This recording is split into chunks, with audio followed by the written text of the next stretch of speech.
हम आपको विश्वास दिलाते हैं कि 25 साल को 20 साल कराएंगे और बहुत जल्दी कराएंगे। लेकिन जब तक रहेंगे तब तक 8 जून के खिलाफ लड़ेंगे, अपने बच्चों के लिए लड़ेंगे, अपने साथियों के लिए लड़ेंगे। यही संकल्प है हम लोग। हमने यूपीएस पर समझौता किया तो पूरी सोच समझ करके किया। सरकार ओपीएस देने वाली नहीं थी और हमारे लोग 800-1500 रुपए लेकर के रिटायर हो रहे। आज कम से कम जो आज की तारीख में रिटायर होगा वो 15,000 रुपए कम से कम मिनिमम पेंशन लेकर के जाएगा। कौन सा अपराध किया? मिनिमम 15,000 रुपए लेके जाएगा। तो 1500 लेकर के घर जाना अच्छा है या 15,000 लेके जाना अच्छा है? मैं आप लोगों से पूछना चाहता हूं, 15,000 लेके जाना अच्छा है या 1500 लेके जाना अच्छा है? 15,000 लेके जाना। रिटायरमेंट के बाद पेंशन का कोई भरोसा नहीं था, मिलेगी कि नहीं मिलेगी। आज भी मैं सवेरे बात कर रहा था किसी साथी से, मुझे तो इतना नहीं आता है ये सब शेयर मार्केट और फलाने ठिकाने के बारे में, लेकिन वो कुछ चर्चा कर रहे थे। मैंने उनसे पूछा एनपीएस के बारे में क्या ख्याल है, उसका फंड का क्या हो रहा है, तो उनका माइनस में चल रहा है। तो हम इस स्पेकुलेशन पे अपने जीवन को कब तक व्यतीत करेंगे? आज कम से कम जब भी कोई आदमी रिटायर होगा, निश्चित तौर पर उसके बेसिक पे का आधा पैसा उसको पेंशन के रूप में मिलेगा और उसके ऊपर उसको डीएलएस मिलेगा। आधा पैसा और डीएलएस जो ओपीएस में मिलता था वो उसको मिलने का काम होगा। ये काम ऑल इंडिया रेल फेडरेशन ने कराने का काम किया। बाकी मैंने हमारे साथियों ने आपको बोला ही है, इसमें कुछ कमियां हैं। ये 20 साल में होना चाहिए था, वो 35 साल करना चाहते थे। हमने 35 साल को घटाते घटाते घटाते घटाते 25 साल तक लिया। अरे वो तो ये 50% देने वाले नहीं थे, वो तो भगवान भला करे कि जब हमने कह दिया कि भाई ठीक है हमारा आपका झगड़ा आज से, हमारी आपकी बातचीत खत्म, और जब मैंने बोला कि हम आपसे बातचीत का दौर समाप्त करना चाहते हैं तो उन्होंने कहा एक मौका भी रखिए, आप इसको तोड़िए नहीं इस वार्ता। तो उस वार्ता को नहीं तोड़ा हम लोग। उसका असर यह हुआ कि देश का प्रधानमंत्री जो किसी से नहीं मिलता है वो नेशनल काउंसिल जेसीएम से मिला और उसने कहा कि नहीं नहीं ये 10% की लड़ाई नहीं होनी चाहिए, 50% देंगे। 700 किसान मर गए वहां बैठे बैठे। उनसे तो बात नहीं की इसी ने, आपसे बात की ना, क्योंकि आपकी ताकत है। जानते हैं कि अगर ये इनसे हमने झगड़ा किया तो ये खामोशी से बैठने वाले लोग नहीं है। ये इस विकास के पहिए को चला रहे हैं, देश को विकास के मार्ग पर ले जा रहे हैं। लेकिन अगर इनके साथ जुर्म और जाति होगी तो वे इस रेल का चक्का जाम करेंगे और देश के विकास को रोकने का भी काम करेंगे। इस बात को अच्छी लगी। इसलिए मित्रों, मैं यही आपसे विनती करना चाहता हूं कि जो ताकत आपने बनाई उसको बनाए रखें। हम आपको विश्वास दिलाते हैं कि 25 साल को 20 साल कराएंगे और बहुत जल्दी कराएंगे। ये 20 साल आपको 20 साल पर निश्चित तौर पर मिले। 20 साल चाहते कि नहीं चाहते? नहीं चाहते, बोलते नहीं तो हमको क्या मालूम। आप चाहते हैं कि 20 साल पे मिले कि नहीं मिले? चाहते हैं तो बोलिए ना यार। कुछ आज दिन में खाने वाले को नहीं मिला क्या? यहाँ तो ठेपला बहुत अच्छा मिलता है,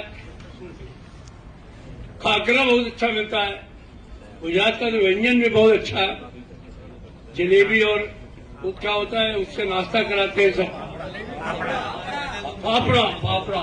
एक दिन उन्होंने कहा कि आपको नाश्ता मिलेगा। वो गांधीधाम में तो नहीं आ रहा था, कहाँ जा रहा था? राजकोट जा रहा था। तो मैंने सोचा कि जरा अपना ब्रश करके तैयार हो जाऊं, नाश्ता बहुत बढ़िया आने वाला होगा। तो जब वो आया तो हमने कहा ये क्या है? कहने नाश्ता है। तो हमने कहा ये क्या नाश्ता होता है? कहने लगे ये फाफड़ा और ये जलेबी। हमने कहा भैया अच्छा नाश्ता है।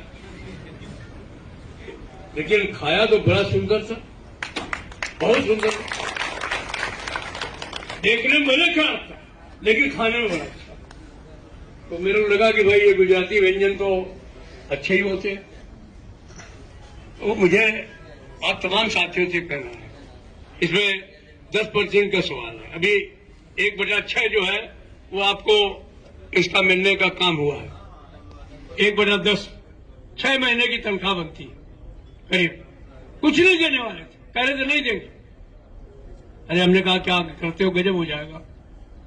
रिटायरमेंट के समय आदमी घर जाता है, खाली हाथ जाएगा तो घर में तो मातम हो जाएगा।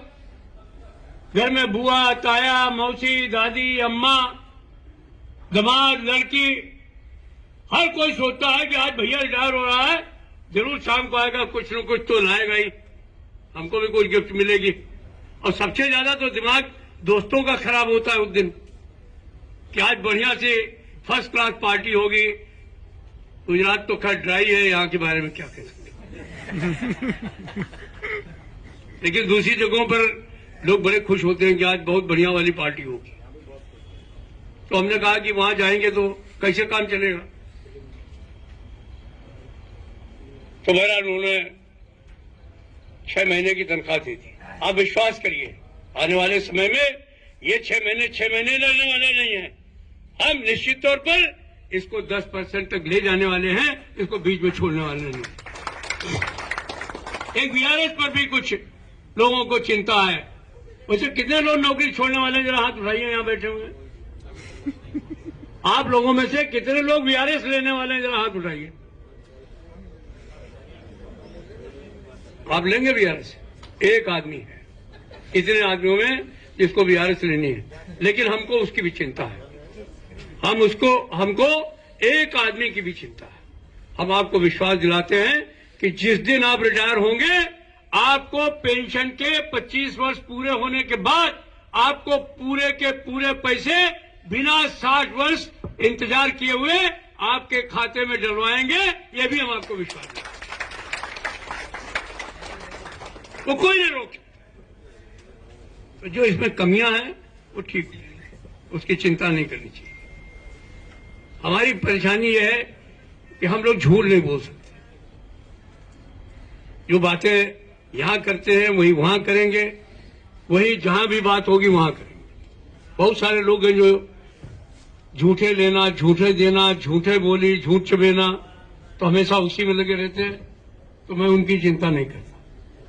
मैं अपने साथियों को, खासतौर पर अपने नौजवान बच्चे और बच्चियों को इस बात का विश्वास दिलाता हूं कि ऑल इंडिया रेल फेडरेशन अगर है तो उनके लिए, उनके परिवार के लिए, उनके भविष्य के लिए, उनकी प्रोन्नतियों के लिए, उनके आने वाले कल में वो बड़े हो जाएं, उनके बच्चे हो जाएं, आईएएस बने, अच्छी नौकरी पाएं, तो उसके लिए अगर उनको नौकरी नहीं मिलती है तो उन्हें रेलवे में नौकरी मिले, इस बात के लिए भी चिंता अगर करने वाला है तो सिर्फ ऑल इंडिया रेल फेडरेशन, और करा करके दिया हमको।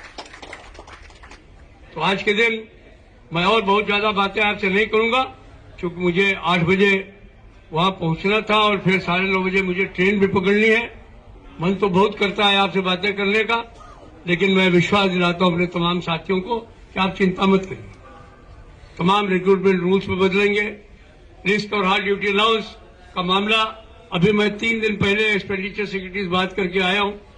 दिक्कतें हैं लेकिन उसको निकलवाऊंगा, और वो खाली अकेले किसी एक कैडर के लिए नहीं होगा, सारे कैडर के लिए होगा। टीआरडी के लिए होगा, एसएलटी के लिए होगा, रनिंग के लिए होगा, मैकेनिकल के लिए होगा, इलेक्ट्रिकल के लिए होगा। हर कैडर के लिए रिस्क और हाई ड्यूटी अलाउंस आने का काम होगा। पॉइंट्समैन को 4 ग्रेड स्ट्रक्चर भी मिलेगा, ये भी मैं उनको बताना चाहता हूं। आने वाले समय में कैडर स्ट्रक्चरिंग आने वाली है, उसमें प्रयास करूंगा कि हमारे ट्रैकमैन साथियों को, हमारे पॉइंट्समैन को निश्चित तौर पर 2800 के बजाय 4200 का ग्रेड पे मिले, और जो मास्टर ड्राफ्ट्समैन है वो सीधे तौर पर 4600 में जाए, इसका भी प्रयास करूंगा। हमारा तमाम रनिंग स्टाफ जो 4200 में सुपरफास्ट चलाता है, वंदे भारत चलाता है, शताब्दी और राजधानी चलाता है, उसको भी विश्वास दिलाता हूं कि आने वाले समय में वो 4200 नहीं 4600 पाएंगे। ट्रेन मैनेजर्स के साथ भी वही कि 4600 का गेट पे दिलवाने का काम करूंगा। मैं अपने सीआरआई साथियों को भी विश्वास दिलाता हूं और तमाम कैडर भी छूटे हुए हैं उनको 4800-5400 का गेट पे दिलवाने का काम ऑल इंडिया रेलवे फेडरेशन करेगा। तो छूट गया हो तो उसको भी आप यही समझिएगा कि उसके लिए प्रयास ऑल इंडिया रेलवे फेडरेशन बराबर करेगा। आज के दिन मैं आप तमाम गांधीधाम के साथियों को हृदय से मुबारकबाद भी देता हूं, धन्यवाद भी देता हूं और आशा करता हूं कि जो आतिथ्य आपने हमको आज दिया है, जो प्यार आपने हमको दिया है, उससे मैं अभिभूत हूं। आने वाले समय में एक दिन के लिए नहीं आपको और क्या अधिक लगता है समय दोस्तों लेकर कि के आऊंगा। यूपीएस स्कीम आप में सबसे सरकार दोबारा से समीक्षा करेगी? जैसे कि शिवगोपाल मिश्रा जी बोल रहे हैं कि जो मिनिमम सर्विस 25 साल रखी गई है यूपीएस स्कीम में, अभी इसको 20 साल करवाया जाएगा। और जो वीआरएस भी है, देखा जाए तो उसमें 25 साल के बाद अगर आप रिटायरमेंट ले लेते हैं, तो आपको जो पेंशन मिलेगी वो 60 साल में मिलेगी और जो आपका पैसा जमा हो रहा है एनपीएस में, वो भी आपको नहीं दिया जाएगा। तो कुछ इस प्रकार के अमेंडमेंट्स कराने ज़रूरी हैं, कर्मचारियों का और जो संगठन के बड़े-बड़े अधिकारी हैं, उनका कहना है। अब बात ये आ जाती है कि अगर यूपीएस स्कीम में 20 साल की मिनिमम सर्विस हो जाती है और यदि आप 20 साल में रिटायर जाएँगे और आपको पेंशन 20 साल में स्टार्ट हो जाती है, तो फिर देखा जाए तो कुछ हद तक यूपीएस स्कीम सही मानी जाती है। क्योंकि यदि कोई कर्मचारी एनपीएस में भी 20 साल सर्विस करेगा तो उसका ज़्यादा से ज़्यादा दोस्तों 20 लाख रुपए, 22 लाख रुपए, 23 लाख रुपए ज़्यादा से ज़्यादा उसका जमा हो पाएगा। और जब वो रिटायर जाएगा तो उसको पेंशन उसका 20 और 80 के रेशियो के अकॉर्डिंग मिलेगी और उसमें फिर पेंशन में किसी प्रकार का डीए नहीं लगा होगा। तो एक ज़्यादा कॉर्पस जमा नहीं हो पाएगा। अब इसी के विपरीत अगर हम यूपीएस स्कीम की बात कर लें, तो अगर यूपीएस स्कीम में कोई 20 साल में रिटायरमेंट जाता है तो उसकी आगे की एज बची रहती है और जब वो रिटायर जाएगा तो उसे कुछ ना कुछ पैसा मिलेगा और धीरे-धीरे उसकी जो पेंशन है वो बढ़ती भी रहेगी। तो देख फ़ायदा ये होगा कि पेंशन भी इसमें बढ़ती रहेगी और आप घर जाएँगे तो किसी न किसी प्रकार का कोई ना कोई रोज़गार भी करेंगे।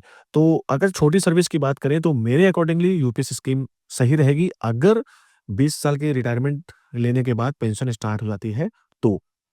अदरवाइज़ एनपीएस फिर तो है ही और इन दोनों के कंपेयर अगर हम करें तो ओपीएस इन दोनों के मुकाबले ज़ीरो स्कीम मानी जाएगी।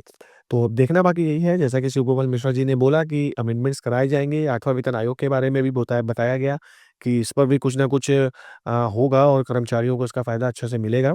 अब क्या होता है आगे ये देखना बाकी है।